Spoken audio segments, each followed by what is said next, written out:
I've always believed that who we truly are shows in the quiet moments, in the spaces no one else notices, in the subtle choices we make. That night, at my best friend's birthday party, I learned more than I ever wanted about loyalty, respect, and the unspoken boundaries between friends. My name is Daniel. I'm 37, and I've been married to Emily for 8 years. Emily has this effortless way of lighting up a room. Not with effort, not with pretense, just with who she is. I used to adore that about her.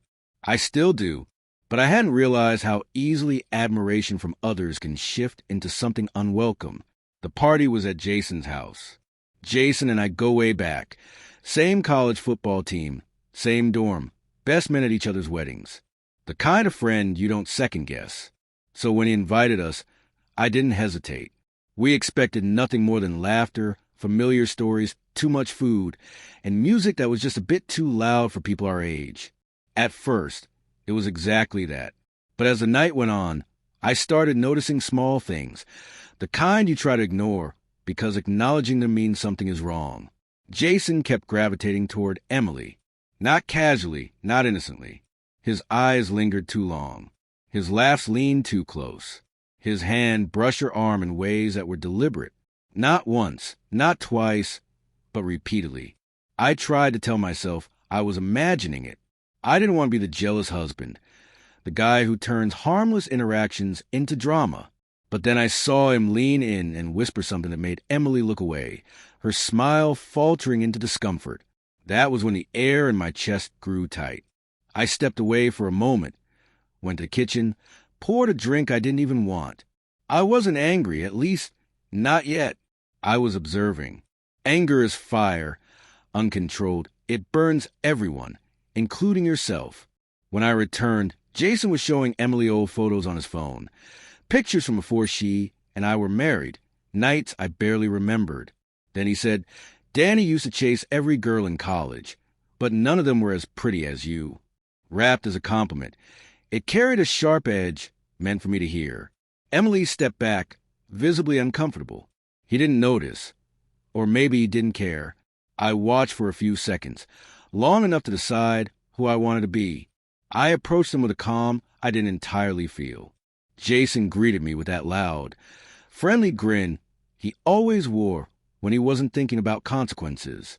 I smiled back, not to match him, but to disarm. Then I turned to Emily and said quietly, "Can you grab my jacket from the living room?" She nodded, no confusion in her eyes. She understood that something had shifted. Once it was just the two of us. I spoke softly. "Jason," I said, "you're one of the people I trusted most. Someone I let into my home, my life, my family. So when I see you flirting with my wife in front of everyone, I don't feel angry. I feel disappointed." His smile faltered. His eyes gave him away. He tried to laugh it off. "Man, it's just a joke, just fun." I didn't raise my voice. I didn't step closer. I didn't make a scene. I simply said, "Flirting with someone else's wife doesn't make you bold. It makes you small." Then I took the drink from his hand, set it on the counter, and said, "You don't need another drink. You need to look at yourself." The room didn't go silent, but the atmosphere changed. His wife, Claire, turned just in time and heard enough. Emily returned with my jacket. I thanked her softly, then said, "Let's go." We left quietly. No slammed doors, no heated words. Just quiet. Heavy. Steady. In the car. She whispered. I didn't know what to do. I didn't want to make it worse. I told her, "You didn't have to. I saw everything." She looked at me, not with fear, not with guilt, but with relief. I had chosen respect over rage. The next morning, Jason texted, "I'm sorry I crossed a line." I didn't respond, not out of spite, but because some apologies are meant to acknowledge, not start conversation.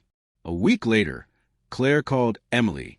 That night sparked a reckoning in their marriage, something they'd avoided for years. We didn't become enemies. We simply grew distant. Life did the separating on its own. Emily and I, however, grew closer. We talked honestly. We set quiet, firm boundaries. We started spending weekends differently, more time together, less time proving anything to anyone, more moments that belong just to us. Looking back, I realized I could have exploded that night. I could have yelled, confronted, humiliated him, but I didn't. Sometimes strength isn't measured by the volume of your voice. It's measured by the steadiness of your restraint and by the choice to walk away, fully aware of who you are,